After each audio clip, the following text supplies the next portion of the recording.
mean, expectations are big. Obviously, the preseason ranking says a lot about the players that were here last year and about some of the players that you have coming in. I don't want to say it's national championship or bust. I'm sure we got 90% of last year's team returning. They've busted their humps this offseason. They're ready to get rocking and rolling when we get back. I think it's kind of the same as every year.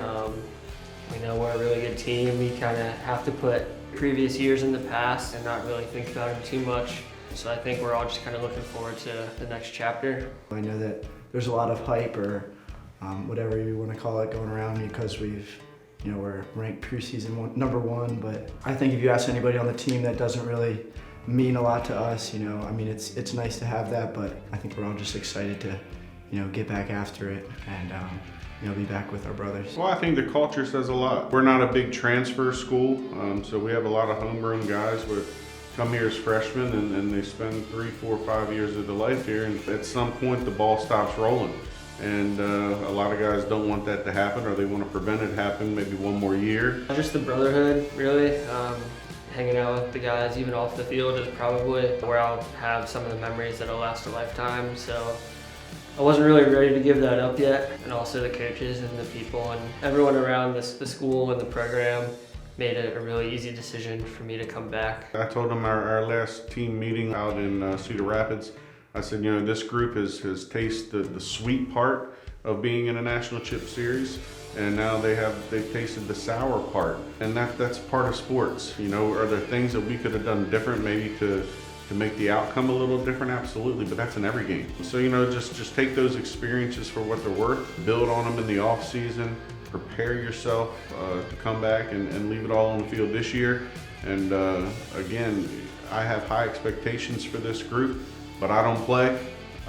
These guys play, and we're going to do everything we can to prepare them and put them in the absolute best situation to succeed given their skill set.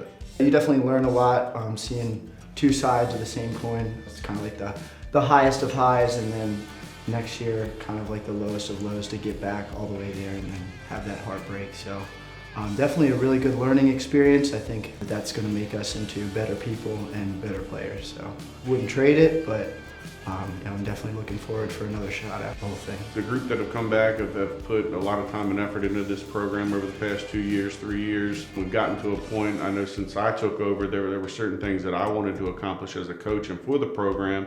And I feel like we've gotten the program there. Now it's a matter of maintaining that, not only with these guys, but with future goals to come into the program moving forward. Last year, I think there was a lot of pressure, especially at the beginning of the year, because we just came off of that national championship. But now we've done it twice almost, and I think there's a lot of experience and calmness throughout the team. There's not much that they're going to throw at us that we haven't seen yet. You put our team in any situation, and I'm going to take our team over anybody. We were up, I think, 9-0 or 9-1, gave it up, and we were still resilient enough to come back and find a way to win the game. And even in the World Series and in regionals, we were down a handful of times, maybe almost every single game we were down, and we still found ways to come back. So I think that really shows the resiliency that we have within our program. Do we have goals as far as to win the conference championship, to get into the regional, to get to a super regional, to win the World Series? Obviously we do, but winning and losing happens in baseball. I can deal with it. It's how you lose sometimes that really frustrates me, is when you beat yourselves. There will be teams that'll come in here, or we'll go to them and we'll beat them, or they might beat us. But if we don't beat ourselves, and with the experience and the talent we have, and we just play our brand of baseball, I think we'll be just fine.